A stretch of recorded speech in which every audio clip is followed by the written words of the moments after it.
Existe uma assinatura do divino gravada em você. E na madrugada, quando o mundo se aquieta, ela volta a sussurrar. No escuro tênue entre noite e dia, existe um limiar onde as memórias antigas ficam mais acessíveis. É ali, naquele silêncio molhado de possibilidades, que proponho um método simples. Uma série breve de gestos, respirações e uma declaração curta de 9 palavras. Não é um truque. Não é uma certeza absoluta. É um convite para observar, para verificar em si o que muitos textos antigos descrevem como uma lembrança perdida. A anamnesis. Antes de qualquer prática, uma palavra sobre a fonte. Partes desses ensinamentos aparecem em coleções encontradas em Nag Hammadi e em textos como o chamado Evangelho de Felipe. Esses escritos foram classificados como gnósticos e, ao longo da história, acabaram à margem dos cânones oficiais. Eles representam tradições diversas, cheias de imagens e símbolos que tomaram formas diferentes em diferentes comunidades. Quando digo "os textos dizem", quero lembrar que se trata de uma tradição interpretada por estudiosos e praticantes. Não estou atribuindo a esses textos status canônico universal. Use-os como mapa, não como lei irrevogável. Se essa busca faz sentido para você, se quer experimentar com responsabilidade, inscreva-se agora para acompanhar práticas semelhantes. A cosmologia que sustenta essa prática é simples, quando despojada de termos pesados. Há, segundo esses textos, uma fonte primordial, a mônada, cujo brilho fragmentou-se e espalhou faíscas de si pelo universo. Cada um desses fragmentos carrega uma centelha da origem. É isso que alguns chamam de ser pneumático, o ser respirado pelo espírito. Contra essa lembrança, contudo, ergueu-se uma ordem protetora e limitadora. O demiurgo, uma espécie de poder criador do mundo material, e seus auxiliares, chamados arcontes, que mantêm a névoa sobre a memória da origem. Não se trata aqui de uma acusação pessoal a instituições, mas de uma imagem para entender por que tanta gente sente, sem saber por quê, um buraco de sentido, uma insatisfação difusa. Muitos relacionam essa sensação à presença de condicionamentos que amortecem a ligação direta com o que é essencial em nós. Por que isso importa agora? Porque se parte do seu ser contém uma assinatura, se há marcas, não sempre visíveis como tatuagens, mas como pontos de reverberação. Então cada pessoa tem a oportunidade de verificar por si mesma. Verificação direta torna a intermediação menos necessária. Por isso, os antigos textos sugerem métodos simples de autoverificação, que, em sua essência, não exigem sacerdotes nem rituais complexos. Apenas presença, atenção e alguns gestos conscientes. Permita que eu descreva as 3 marcas às quais os textos se referem, sempre lembrando que isto é uma tradição simbólica e experiencial, não uma prova forense.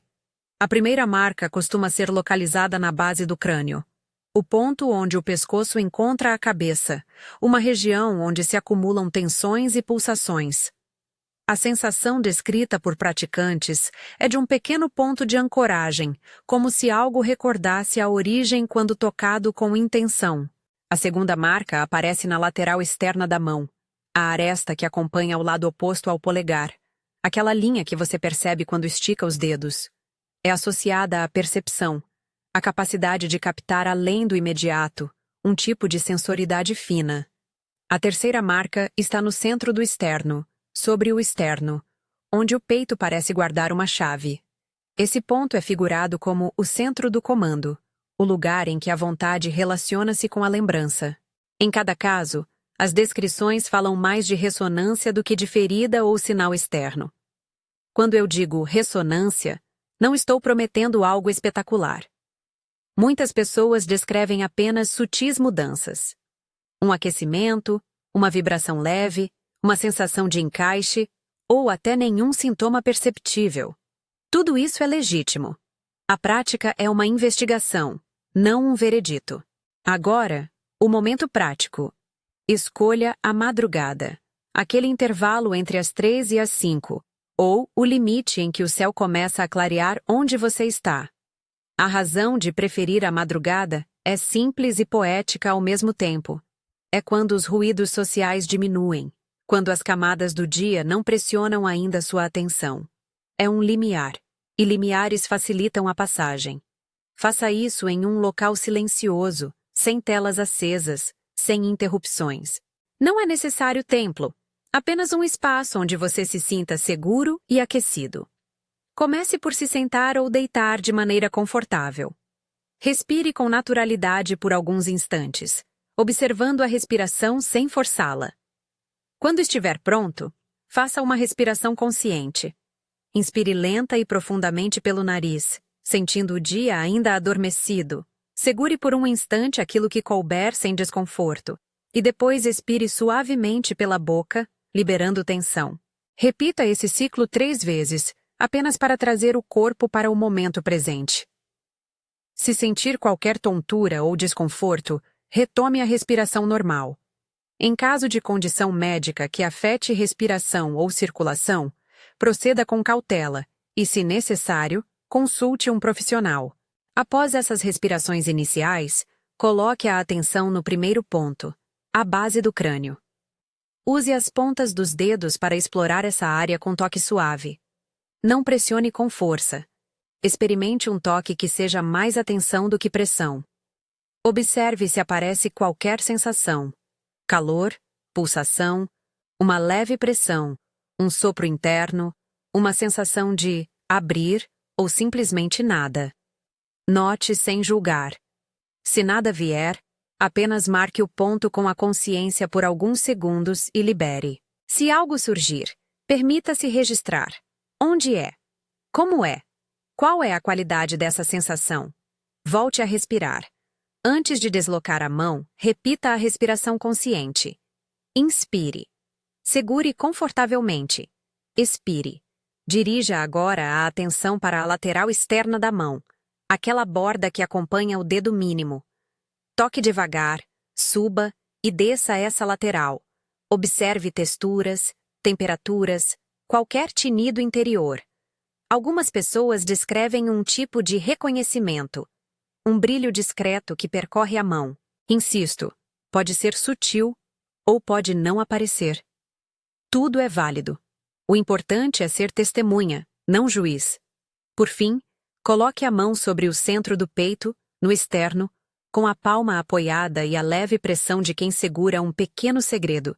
Sinta se há uma ressonância, um eco no corpo, uma sensação de alinhamento. Respire ali mesmo, percebendo como o ar se transforma em presença. Você pode sentir que algo se reorganiza, ou apenas perceber calma. Ambas as respostas são parte da experiência. Entre cada verificação, faça pequenos intervalos de respiração consciente. Se surgir ansiedade ou expectativa deveria acontecer, reconheça esse pensamento como resultado de padrões mentais. Os textos chamam essas reações de arcontes, nem sempre entidades externas no sentido literal, mas padrões de pensamento e frequência que tentam manter a memória encoberta. Quando esses pensamentos surgirem, trate-os como nuvens. Observe, nomeie. Isso é dúvida, isso é desconfiança, e volte suavemente a atenção ao corpo. A presença acolhedora neutraliza muito da resistência. Aqui vem a declaração de ativação que proponho. 9 palavras simples, ditas em voz baixa, na madrugada. A fórmula é curta para que o som carregue intenção e para que a repetição seja possível sem dramatização. A frase que muitas tradições retêm e que adaptei para este método é: reconheço minha origem, ativo minha visão, declaro meu comando. Diga-a uma vez em voz baixa, como se estivesse dando permissão para algo dentro de você lembrar-se. Não espere um relâmpago. Frequentemente a verdade retorna como pílulas de luz, pequenas e gradativas. Se desejar, repita a declaração 3 vezes, com pausa e respiração entre cada repetição. Observe se algo muda no corpo, na respiração, na mente. Se surgirem emoções intensas, choro, riso, calor, acolha-as com ternura. Se nada acontecer, Não se desespere. Memórias e ressonâncias se manifestam em tempos diferentes para cada pessoa. Algumas notas importantes sobre resistência mental. É comum que, após a prática, pensamentos ridicularizantes entrem. Isso não passa de imaginação. Isso é bobagem. Fui enganado. Esses pensamentos fazem parte do processo. São muitas vezes a prova de que você tocou algo que desafia antigas crenças. Não os use como critério único para abortar a prática.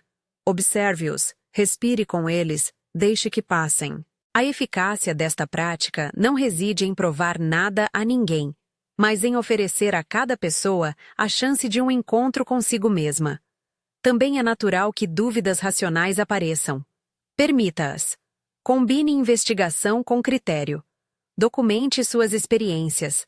Anote sensações, hora da madrugada, o que sentiu, como foi a respiração, se a música do coração mudou. Anotar ajuda a construir um relato pessoal, livre de exageros e de auto-engano. Este método não promete milagres. Não promete cura garantida, nem riqueza, nem libertação absoluta de todos os sofrimentos. O que ele oferece é uma prática simples, repetível, que cria condições para a lembrança.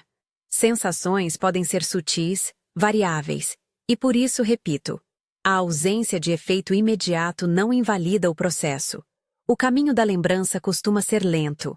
A consistência é mais preciosa do que o espetáculo. Uma advertência prática e ética. Não use essa prática para substituir cuidados médicos ou psicológicos. Se você atravessa questões de saúde física ou mental, mantenha seu acompanhamento profissional. Esta é uma prática de autoconhecimento, não tratamento clínico. Ao longo das madrugadas seguintes, se quiser, repita o ritual. Muitas pessoas criam um pequeno hábito. 3 madrugadas consecutivas, depois uma pausa, depois retorno. Não é uma regra, apenas uma possibilidade. Se você optar por seguir, observe como a vida cotidiana reage. Há mudanças sutis na autoestima? Há uma memória que retorna em imagens, sonhos ou insights? Compartilhe com responsabilidade.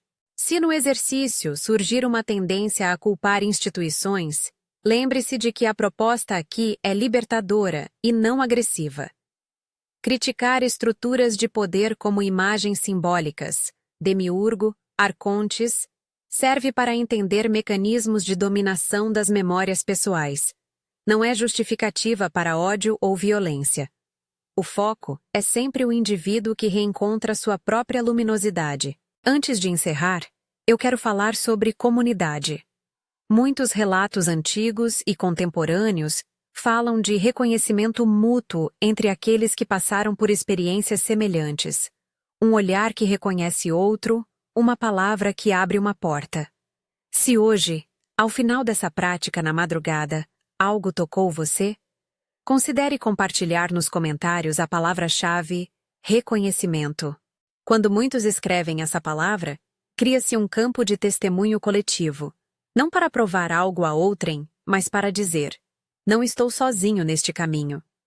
Essa partilha fortalece, orienta e convida outros buscadores a verificar por si mesmos, com responsabilidade. Fecho com algumas sugestões de cuidado. Mantenha a prática simples. Não se pressione por resultados dramáticos. Durma o suficiente. Evite grandes práticas respiratórias sem orientação se tiver histórico de problemas respiratórios, cardiovasculares ou psicológicos. Sinta-se responsável consigo mesmo. A madrugada é um presente, a linha onde a noite devolve seus segredos e a aurora aceita pequenas confissões. O método é simples. Escolha o limiar, traga a respiração, verifique com atenção a base do crânio, a lateral da mão e o centro do peito. Pronuncie as 9 palavras com intenção e observe, sem julgar, as reações. Se surgir resistência, endereço-a com curiosidade. Se surgir lembrança, celebre-a com humildade. Se você sentiu algo, por menor que seja, escreva reconhecimento nos comentários. Compartilhe este vídeo com alguém que busca respostas. E se quiser acompanhar outras práticas desta série, inscreva-se e ative as notificações. Nos encontraremos em outras madrugadas para continuar a investigação, sempre com respeito às variações humanas e com o cuidado de que estas práticas não substituem cuidados profissionais. Que a madrugada lhe seja um pequeno altar de memória. Que a sua presença seja o suficiente para que algo antigo volte a se anunciar. Reconheça, ative, declare e ame a si mesmo por ter vindo até aqui.